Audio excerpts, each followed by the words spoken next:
بسم اللہ الرحمن الرحیم، الحمدللہ الصلاۃ والسلام علی رسول اللہ۔ خلا کا صحیح طریقہ کیا؟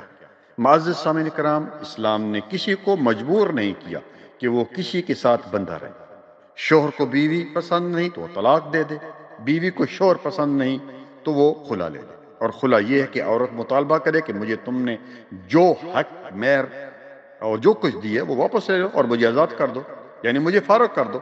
اور یاد رکھے اگر شوہر دے تو وہ طلاق ہوگی، اور اگر عورت مانگے تو وہ خلا۔ اگر بیوی خلا مانگ رہی ہے اور شوہر طلاق نہیں دے رہا تو پھر معاملہ جو ہے کورٹ تک، کچہری تک چلا جائے گا اور وہ فیصلہ کریں گے۔ اب سوال یہ ہے کہ کیا خلا کی صورت میں عورت کو حق مہر واپس کرنا ہوگا؟ جی ہاں، وہ واپس کرے گی۔ جیسے کہ رسول اللہ صلی اللہ علیہ وسلم کے زمانے میں ایک عورت آپ صلی اللہ علیہ وسلم کے پاس آئی اور اس نے کہا کہ میں اس شخص کے ساتھ نہیں رہنا چاہتی، تو آپ صلی اللہ علیہ وآلہ وسلم نے فرمایا کہ اس نے جو باغ جو چیز دی تھی اس کو واپس کر دو۔ تو عورت نے وہ باغ وغیرہ جو ہے اور بھی چیزیں واپس کر دی اور خلا لے لیا۔